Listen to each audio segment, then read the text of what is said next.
brand new banger.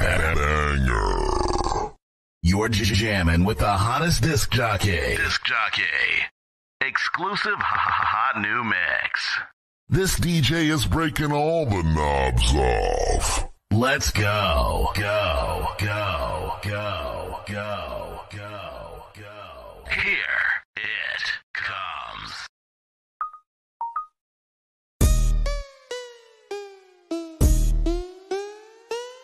Lights, camera, action. I see you looking at my PIC. I know. 그게 땡겨 좀 더 땡겨 봐봐 기동 차지. Zoom in, zoom out, okay. Zoom in, zoom out, okay. Zoom in, zoom out, okay. Baby 확 가게 확대 확실하게 I feel like a million. Yan ang kanta ni Jessie na pinamagatang Zoom. Hop in, zoom out. And speaking of hop in, narito ang isa pang kanta ni Nick Makino featuring Flo G na pinamagatang Moon, na tiyak na madadala sa'yo sa moon. Sa kapunta to the moon, road trip, vroom vroom, skr skr, zoom zoom, sa fake, no room, mga mata, namumula, asa ng trees, nadala mo ba? Bawalan tus at peke sa biyahe kung isa ka dyan, ikay bumaba. Sa kapunta to the moon, road trip, vroom vroom, skr skr, zoom zoom, sa fake, no room, mga mata, namumula, asa ng trees, nadala mo ba? Bawalan tus at peke sa biyahe kung isa ka dyan, ikay bumaba. I got a mission, pumunta sa top. Magandang umaga sa inyo, Nakshi, Mamshi at Papshi. Muling nagbabalik ang iyong DJ Zyrus. Dito lang sa 69.5, share ko lang. May isa na naman tayong kwento maririnig na tiyak magpapaluwa sa inyo ngayong umaga. Dito sa Ikaw ang Bida sa kwento mo. Ang istoryang ito na pinamagatang Tahanan. Ang programang ito ay hatid sa inyo ng Pantene Shampoo. Tanggal ang kuto pati sa kalbo. Kasama ang Oracat, mas matibay pa kaysa sa relasyon nyo. Inom ka rin ng Coke. Araw-arawin ang saya para mag-diabetes ka. Dear DJ Zyrus, ako po si Ali Cortez, 20 taong gulang. Bunso ako sa aming pamilya. Bata pa lang ako nang maranasan ko ang bagay na iyon sa akin. Bagay na nagpamula sa akin sa maraming katanungan. Naranasan niyo na bang itanong sa sarili niyo ang tanong na bakit? Bakit ko naranasan ito? At bakit ko naranasan ang mga bagay na iyon? Magandang araw, class! Ngayon, malalaman na natin ang resulta ng inyong grado sa lahat ng asignatura. Ms. Cortez, ikaw ang pangalawa sa nakakuha na mataas na grado sa buong klase. Congrats, Mi! Ang taas ng mga grades mo! Salamat! Congrats din sa'yo! Siguro, matutuwa si na mommy and daddy sa grades ko. O Kali, kamusta ang mga grades mo? Panigurado, ikaw na naman ang nangunguna sa klase niyo. Ano po, kasi ma? Huwag mong sabihin pangalawa ka lang. Hindi ba sabi ko sa'yo noon na dapat nasa unahan ka palagi? Hindi pangalawa lang. Ang hirap kasi sa'yo, hindi ka nag-aral ng mabuti. Tignan mo ang inabot mo. Kahihiyan sa pamilya. Buti pa yung kuya mo, matataas ang mga grades at laging nangunguna sa klase niya. Gayahin mo kaya yung kuya. Tama na ma, mataas din naman ang grades ni Kali. DJ Zyrus, elementaryo pa lang ako, ganito na ang madalas na reaksyon ng aking mga magulang. Sa tuwing hindi ako makakakuha ng pinakataas na grades, hindi ko rin mawali kung bakit gano'n na lang ang reaksyon sa akin. Hanggang ako ay magka-high school, kung hindi naman papagalitan, ikukumpara naman sa kapatid ko. Salutatorian ka lang? Hindi ikaw ang valedictorian? Buti pa ang kuya mo. Gumaduate ng valedictorian sa school nila. Dahil naman, lagi na lang kayo ganyan kay Kali ah. Ginagawa niya man ang base niya eh. Sinasabi mo yan kasi ikaw, matalino at magaling ka na. Itong kapatid mo, pupulutin lang yan sa kangkungan. Basta Kali, lagi mong tatandaan, proud sa'yo si kuya. Galing-galing mo kaya. Pinapalaki mo masyado ang ulo ng kapatid mo, kaya hindi na natuto. Hanggang ako ay magka-high school, kung hindi naman papagalitan, ikukumpara naman sa kapatid ko. Naging ganito ang sistema sa aming bahay. hanggang tumungtong kolehiya. Okay class, you have 1 hour to finish your test. Good luck everyone. Okay class, pass your test paper. Don't forget your examination tomorrow. Be ready. Grabe, ang hirap na exam, no? Tara, palamig sa mall. Nako, pasensya na mi. Pero kailangan kong umuwi ng maaga kasi magre-review pa ako para sa exam bukas. Ano ba yan, Mima? Aral na aral ka naman masyado. Diyan lang ba ikot ng ikot ang mundo mo? Live a life, be! Di ka pa ba sanay sa akin? Kinatinin man ako nung high school pa tayo. Hindi ko pwedeng bigyan ulit ng kahiyaan ng parents ko. Ay, iwan ko sa'yo. Sige na nga. Next time na lang. Ingat ka! Hindi ako tumigil sa kakaaral para makakuha ng mataas na grades sa kursong ginawa ko. May mga panahon na imbes maglibang ako, kagaya ng mag-aaral ko, ngunit hindi ko magawa. Dahil pakiramdam ko na maglibang ako ay kahihiyan sa kanila. Hanggang sa nangyari ang bagay na hindi ko inaasahan. Anak nang, bakit hindi ka nakapasa? Nasa kolehiyo ka na, bubuka pa rin. Tay, ano ba? Hayaan niyo nga si Kali. Huwag mong konsintihin yung kapatid mo. Pinayagan na nga namin siyang kunin yung kursong gusto niya, pero hindi man lang makakuha ng mataas na grades. Sinasayang mo lang yung perang pinapaaral ko sa'yo. Buti pa yung kuya mo. Buti pa ano? Buti pa yun magaling at ako hindi? Bakit ma? Minsan ba hindi kayo naging proud sa akin? Minsan ba hindi ako magaling sa paningin nyo? Binigay naman ang best ko, pero bakit? Parang para sa iyo. Hindi sapat yon. Pagod na ako. Kahit anong gawin ko, wala pa rin akong kwento para sa iyo. Bastos ka! Wala kang utang na loob. Kung hindi dahil sa amin, wala ka ngayon. Noong gabing iyon ang unang beses na buhatan ako ng kamay ng aking mga magulang. Akala ko huli na iyon, ngunit nagkamali ako. Hey, friend, tara sa kafe. Hala, anong nangyari sa pisngi mo? Ayos ka lang ba? Sino may gawa niyan? Huwag mong sabihin. Ayos lang ako. Lagi ba nilang ginagawa sa'yo yan? Ngayon lang, huwag ka nang mag-alala. Mawawala rin ito. DJ Zyrus, naulit na naman. Sa mga oras na iyon, ang daming pumapasok sa isipan ko. Hanggang nakita ko na lang ang sarili ko na nakatayo sa gilid ng tulay. Habang nakapikit at miramdaman ang bawat hampas ang hangin at alon sa aking balat, ngunit hindi ko inaasahan na may isang tao akong kakilala. Bakit? Kinaw naman ang best ko. Bakit? Hoy miss, ba't ka nandyan? Tatalon ka ba? Aray! Ditawan mo nga ako! Sino ka ba? At saka, hindi ako tatalon! Hindi na importante kung sino ako. Kung may balak kang magpamatay, hindi yan ang solusyon. Hindi mo bala ano ang mararamdaman sa mga taong namamahal sa iyo kapag nagpakamatay ka? Wala kang alam, kaya umalis ka na. Wala nga akong alam.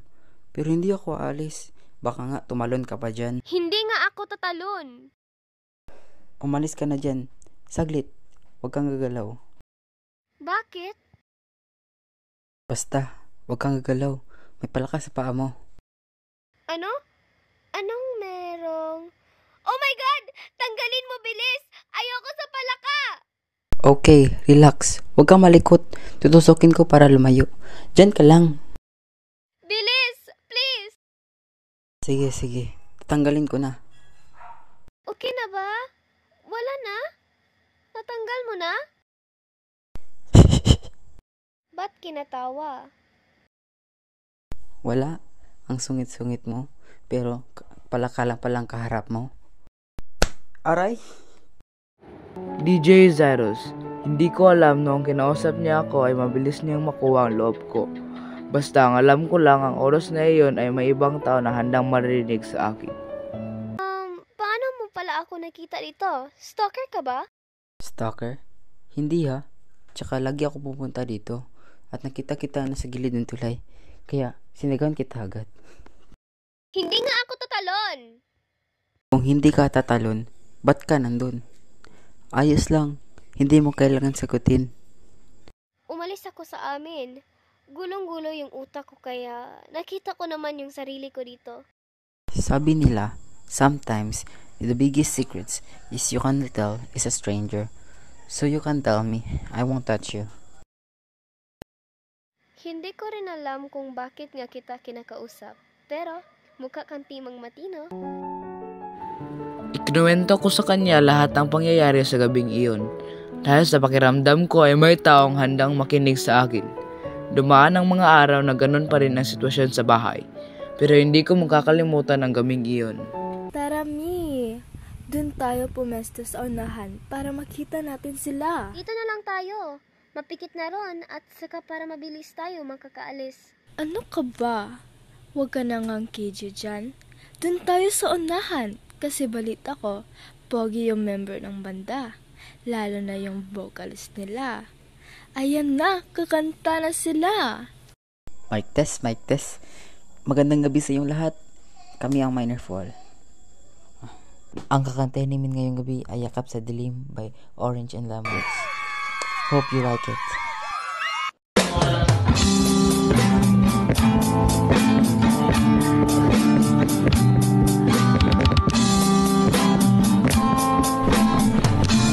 Sundal mo sana ang ulo mo sa unan.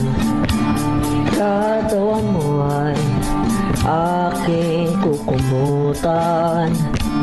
Mga problema'y iyong malilimutan. Habang tayo'y magkayakap sa dilim. Huwag mong pigilin kung nais mapaluha. Pakiramdam mo, sana'y guminhawa. Kung gusto mo ay magsigarilyo muna bago tayo magkayakap sa dilim.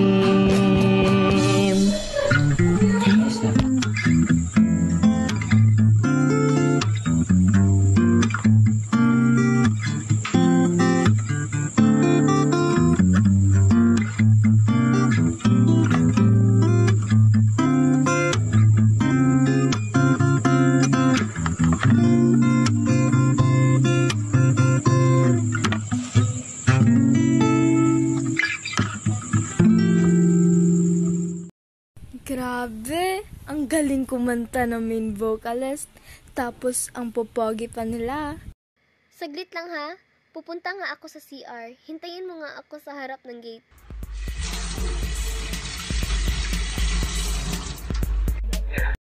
Hala, 10 PM na pala. Kailangan ko nang umuwi. Aray naman! Sorry miss, ayos ka lang? Saglit. Bakit kayo nandito?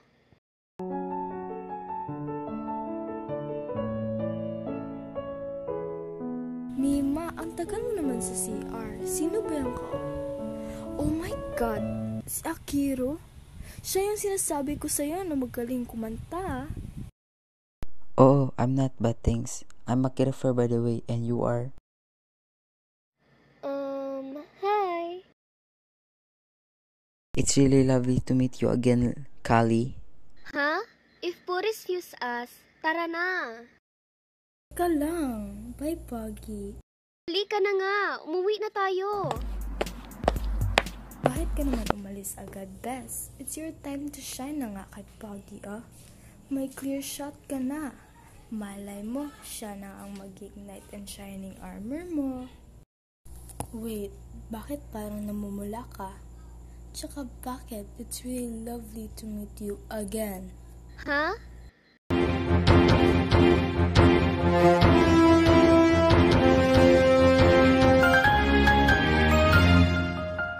Usapang weather muna tayo mga Nakshi, Papshi at Mamshi. Tuluyan ng naging super typhoon ang bagyong Carden na huling namataan sa Infanta Quezon nitong linggo ng umaga. Ayon kay Weather V forecaster Chris Perez ng Pag-asa.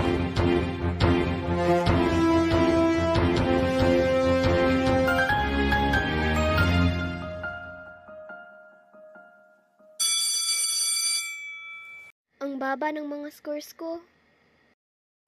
Kali, right? Ano yung hinahawak mo? Wow, ang tataas naman ng score mo. Akin na nga yan. Oh, sungit. Saan ka ba magla-lunch? Cafeteria, saglit. Dito ka rin nag-aaral? Oo. Bakit? Paano bakit? Ikaw lamang pwede mag-aaral dito? I mean, never mind. Huwag kang mag-alala. Safe lahat ng yun. Sige, see you around.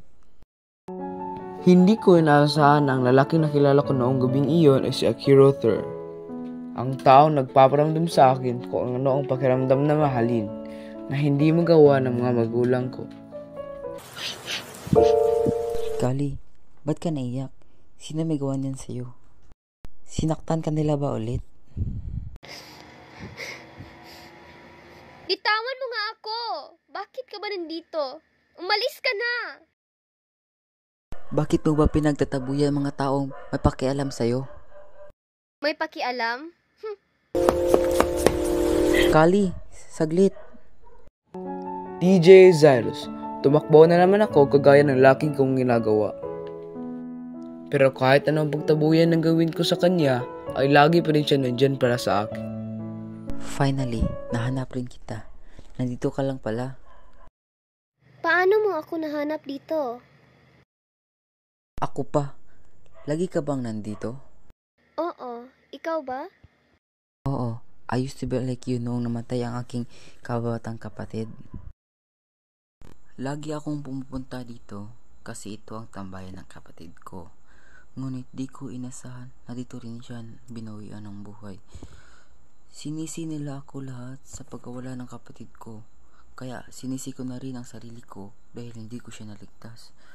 Nung una kita nakita tumayo dito, parang bumalik sa akin lang lahat. Kaya ganun yung reaksyon ko. Kasi ayaw ko na maulit ang mga bagay na nun. I'm sorry. You don't have to. Hindi mo naman kasalanan kung hindi ikaw ang naging enough sa kanila. Doing your best is already enough, okay? I'm proud of how far you come.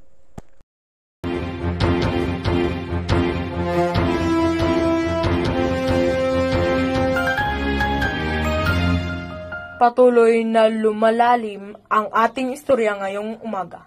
Kaya ito muna ang ating mainit-init na showbiz na kaganapan ngayon.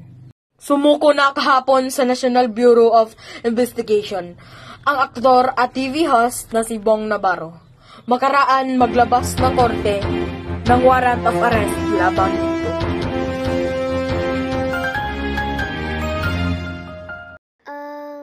Di ba ikaw yung kasama sa banda ni Akiro? Yes. Bakit? Nakikita mo ba si Akiro? This past few days kasi hindi na siya pumapasok. I'm wondering kung nasan siya ngayon. Actually, si Akiro.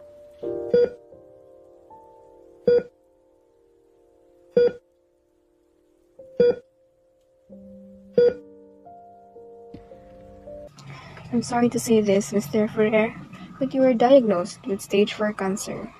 Malala na ang leukemia mo. Marami ng abnormal cells sa iyong bone marrow. Kumalat na ito sa iyong buong katawan kaya nahihirapan ang katawan mong lumaban sa infeksyon. I told you before that you should continue your medication, but you didn't listen to me. To be honest with you, Mr. Ferrer, hindi na yan madadaan sa gamutan dahil sobrang malala na ang sakit mo. Ang tanging maipapayo ko lamang sa iyo ay live your life to the fullest habang may oras ka pa.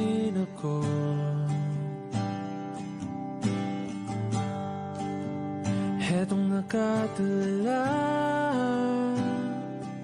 sa mundo, sa mundo.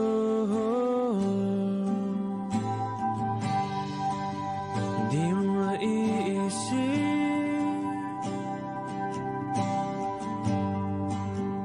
di mo makikita.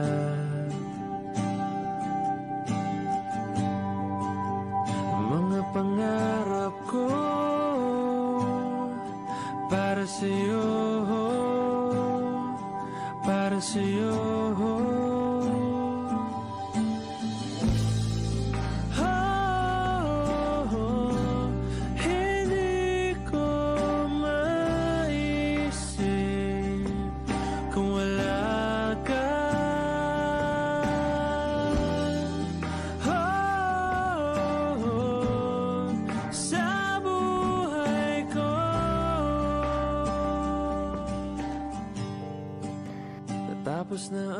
Akiro, bakit hindi mo sinasabi sa akin na may sakit ka? Uy, Kali. Saan ba tayo pupunta? Basta, pikit ka lang. Malapit na tayo, okay? Akiro, We're here. Kali, ano kasi, gusto kita. Aki, kailan pa? Siguro na nagkita tayo. Yun. Nalapusay tiyata ako. Napanaan ako ni Cupido. Tira ka? Bukas mo sabihin ang sagot mo.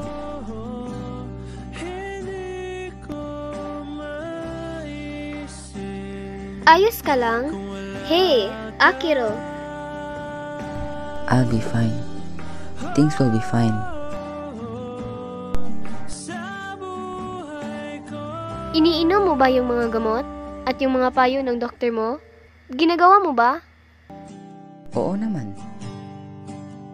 Tapos na ang lahat.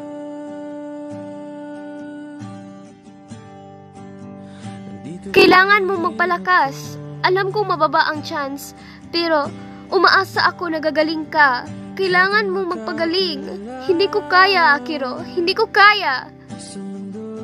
The sunset is beautiful, isn't it? I can't.